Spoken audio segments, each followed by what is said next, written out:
What's going on, everybody? Errol from Sports Geek here. Glad you could join me. The aftermath of losing Soto is rearing its ugly head. That's right, Benedict Soto. Where do I start? It's been 2 days. Feeling much better today. I mean, I'll be honest. That Sunday night that I came on, I was hurt. I was disappointed.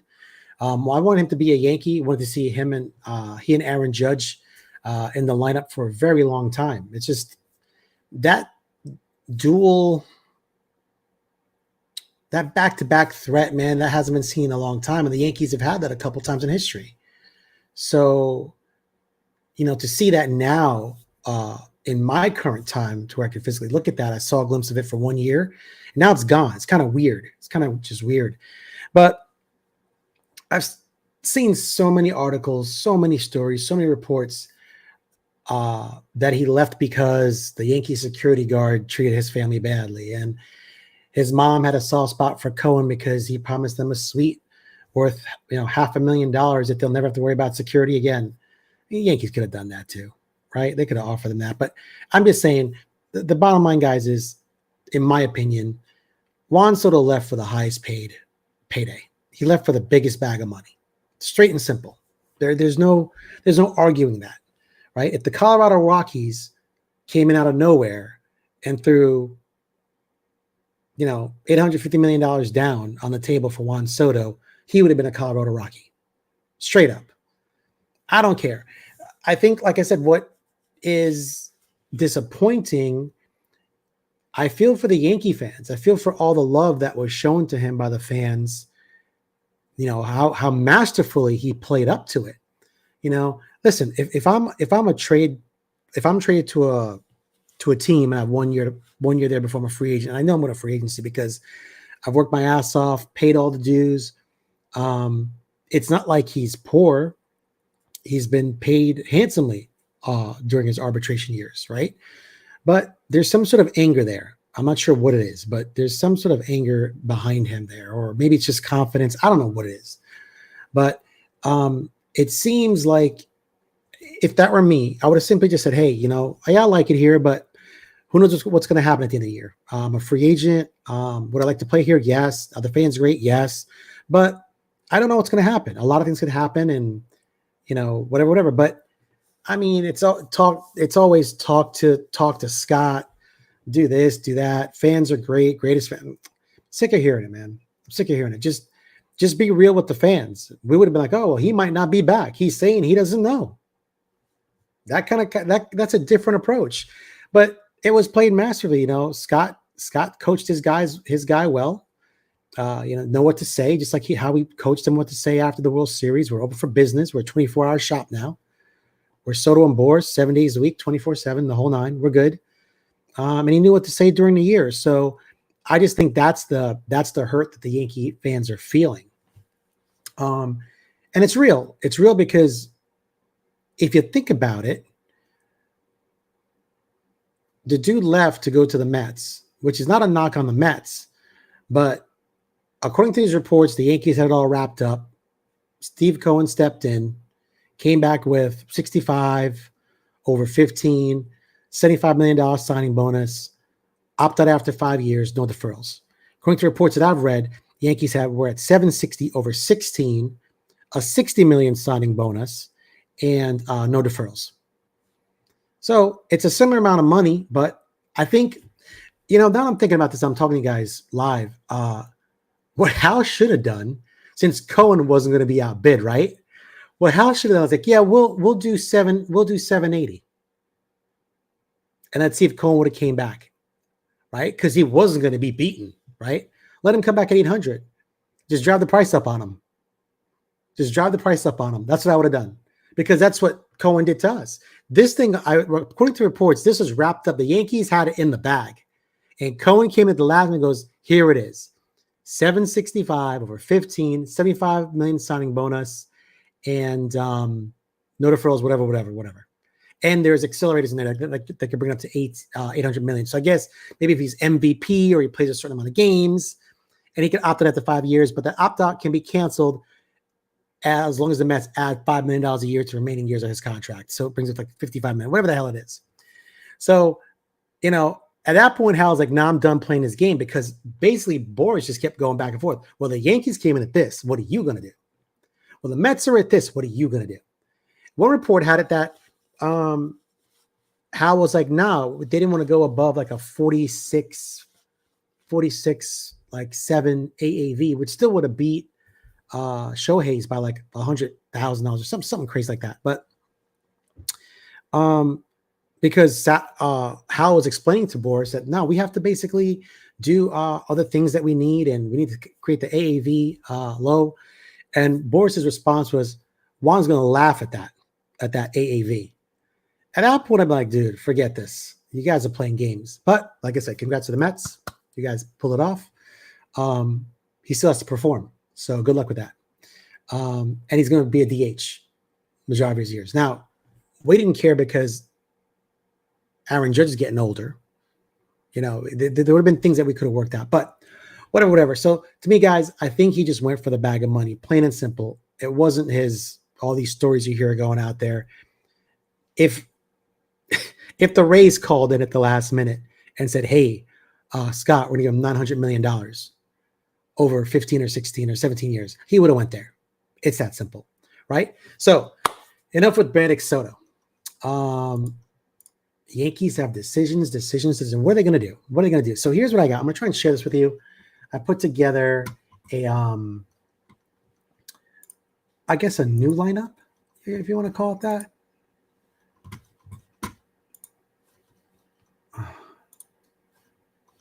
There we go. Share screen. Voila. Whoops. Got to go back to this. Share. See if you guys can see this. All right, cool. So here's what I would do if I were the Yankees. Once again, I'm just playing make-believe GM because there's no way in the world Errol's a GM, right? So the Yankees have about $229 million committed. That includes arbitration, raises, things like that, salary for the current year, for 2020-25.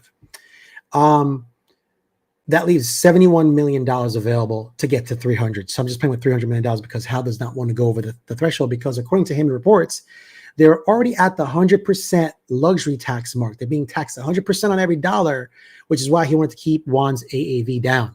That's per Hal. Okay, good. Now, if we trade Stroman, trade Nestor Cortez, and trade Trevino, that's going to give us $26 million. It's 18 for Stroh. Let me just make sure. 18 for Stroh plus 8 for Nestor plus 3 for Trevi. $29 million. Sorry, 29 plus 71. $100 million I got to play with. Cool. Okay. Let's go and get Jurickson Profar to play left field. Jurickson Profar, his projected contract, he's looking for 3 years, anywhere between 12 to 16 million. Okay, so let's just stay on the high side. Let's say 16 million. Okay, Jurickson Profar, 16 million a year for 3 years. Boom, we got left field covered. Now, what's good with Jurickson Profar is this guy gets on base. He gets on base. Key things, he gets on base. He's fast. He's got some pop, but he gets on base. 2, I would trade Clark Schmidt and someone else for Brendan Donovan if he's available, if the Cardinals will make him available. That covers second base. That way, we still get Caleb Durbin playing second base, but he's not a utility player, or we keep him in the minors to develop, okay? We got a solid person, once again, that can get on base in front of Judge for the Yankees. Simple. Brendan Donovan. Let's see if we can make a trade for that, okay? Aaron Judge, right field. Got that covered. He moves back to right, which is a better defender, less wear and tear on the body. We're looking good. Let's continue. Christian Walker, first base. He's looking for 3 years, $72 million, roughly around there. which equals $24 million a year. Okay, so we got 24 plus 16 on the books going already. Okay, cool.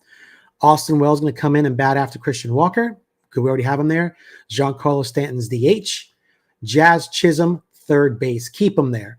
As much as I'd like to see Jazz at second base, we're going to keep this little experiment going. I think with some more reps, Jazz is going to be great at third base. The guy's got a cannon arm. He's fast. He makes decisive plays.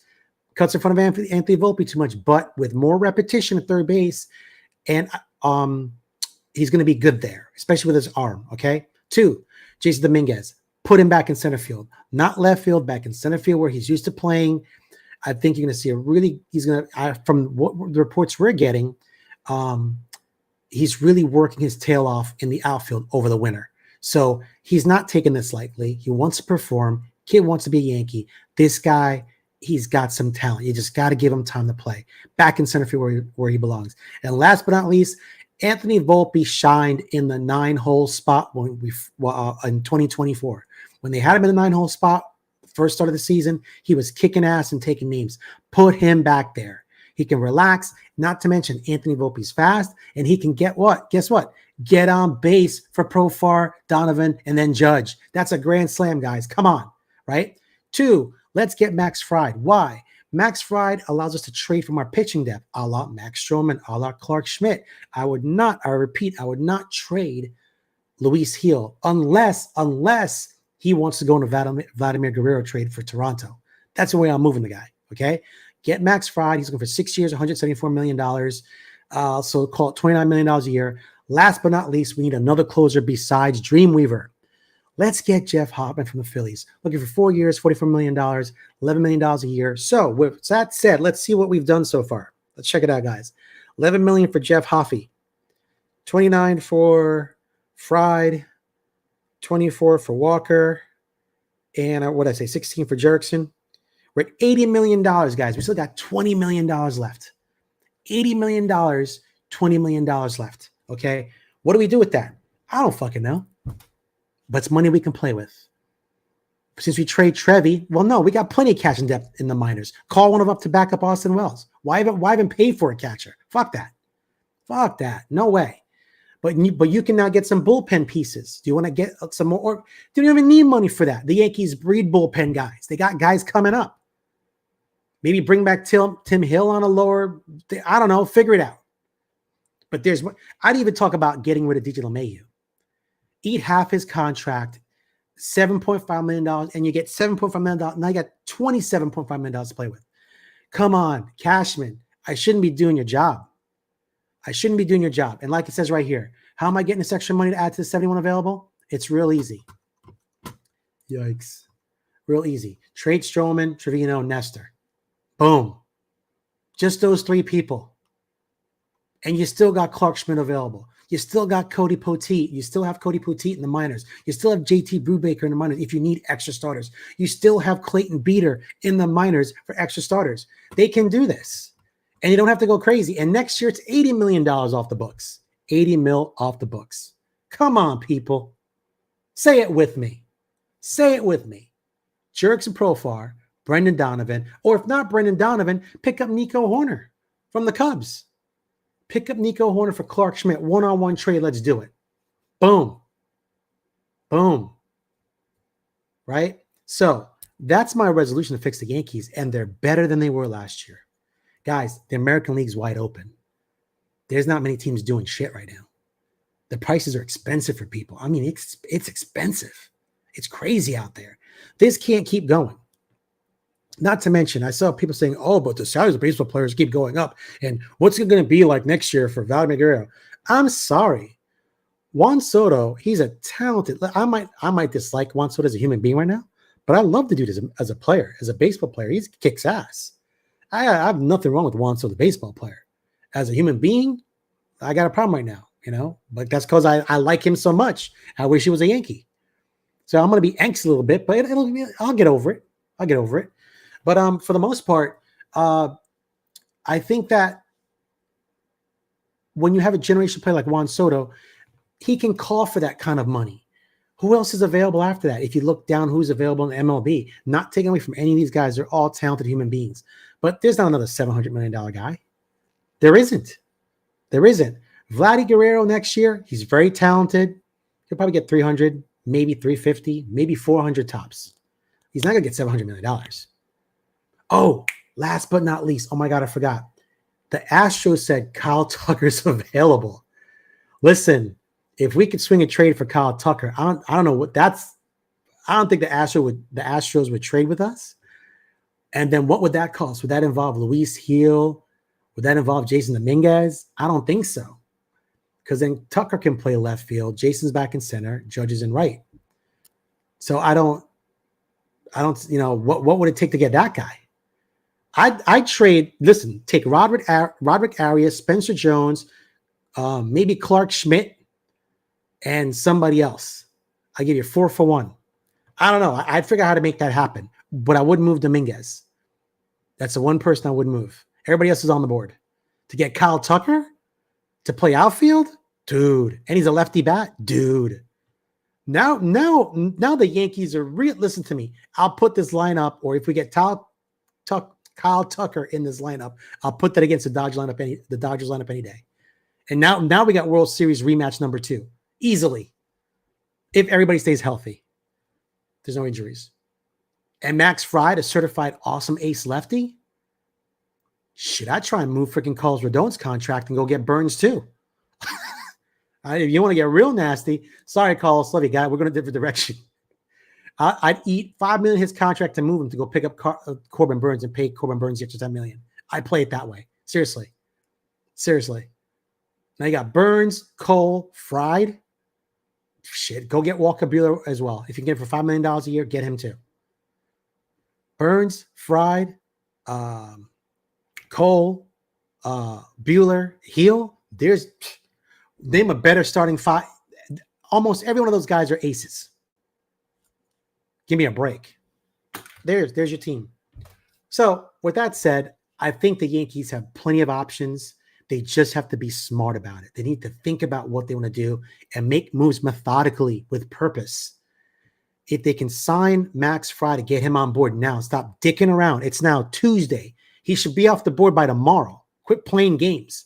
Now you control the pitching market. Get him in there. Get him with Cole. And now you can trade from your abundance. Let all the pitchers go that are on the board. And now you can trade from within. Hey, anybody want Clark Schmidt? Anybody want Nestor? Anybody want Stroman? We got plenty. Who wants to go? Who wants to play games? So that's my resolution to the Soto debacle. I don't blame Hal, guys. I don't blame Hal. Hal did a great job. He kept matching. The only thing that I would say to Hal is that I love you, bro, and I appreciate that you tried. But if you're worried about the AAV, why'd you play? I would much rather you say, I'm not playing this game. You could just have him and have him at 600 million. Because we always knew that's why Soto wanted a meeting with all these teams. What are you going to do after you sign me? Because I'm going to demand a lot of money. I'm going to demand at least $50 million a year. And I did a show before where I said I went batshit crazy. I gave Soto $52 million a year as play GM. He ended up with 51. I said, fuck it, I'm going crazy. I'm going to give 52, call it a day. I think it was my for 12 or 13 years. It wasn't 14. I was at 675, but that wouldn't have got the job done. So I would have had to add a year or two. But still, it would have been at 51 a year. Sorry, 52 a year. Would have got the job done. Not to mention the signing bonus. $75 million to the Mets. The Yankees were at $60 million for a signing bonus. That's a lot of money. One shot, one kill, direct deposit in your bank account next day. You're $75 million richer. You haven't got your first paycheck yet for the month. Season hasn't started yet. Crazy, right? Crazy. So I would have just liked to know why'd you play in the waters if you weren't ready to fully commit, because I would have just kept driving the price up on Cohen till he said, dude, what's happening here? But I'm not sure Boris would have came back and said, well, yeah, he wouldn't have came back into the Hal. Like if Cohen said, I'm at $800 million is my last offer and I'm done. I don't think he would have told Hal that. So anyway, wishful thinking. So yeah, that's what's going on. Like I said, I didn't get a lick of sleep Sunday night. When I got the news, I think I went to bed at like 3 or 4 in the morning. And then I had to wake up at 6 o'clock, 6:45 to get ready to go to work. Came home Monday night. I was gonna come on here with my shirt and tie on from work because I was still just in my feels because I didn't know what to say to you guys. But I just want to say this: behind every cloud, there's a silver lining. That's what my grandmother would say. Behind every dark cloud, there's sunshine, right? So the Yankees will prevail. Don't listen to all these reporters saying like, oh, it's nothing to be a Yankee anymore and the brand's tarnished and all this bullshit. He wanted to be a Met. He wanted to go with the highest paid dollar, and that's where he went. And listen, good for him. I wish I could go to the highest paid company that wants me. That's how it should be. I'm not mad at him for that. I'm mad at him for playing up to the fans and saying, oh, it's a great thing. But no, man, you're playing us, bro. You're playing us. You jerked us around. No, dude, don't do that. And now people are like, oh, Aaron Judge is a god because he took less. Aaron Judge is a homegrown Yankee. He's a good dude, but he wanted to be a Yankee. Soto, we had him for 1 year. He didn't come up in our system. He literally had no loyalty to us, and I was deathly afraid of that. Yeah, the 1 year did him good. He saw how the organization was, but he didn't come up a Yankee. He had no reason. Jeter came up as a Yankee. He wanted to be a Yankee. It's different when they come up in our system compared to being traded to us. It's not the same. And lesson learned, fans, Yankee fans all over the world. Lesson learned. Guys that are traded to us, you can't, as good as they are, and Soto is a great hitter. You can't fall in love with these guys because you just never know. You got to take it with a grain of salt. Anyway, my name is Errol from Sports Geek. Remember to like, subscribe, comment, and share. Share it to everybody, guys. Shout out to my boy Christian from Urban X. Came and fixed up my house today. What's up? Happy holidays, bro. But yeah, you gotta keep on moving, man. Yankees will be okay. All right, guys, have a nice week. I will come on again next week. Try and do the show once a week, every Monday or Tuesday, whatever possible, but definitely first of the week. And remember to like, subscribe, comment, and share. Peace out. I'll see you guys soon.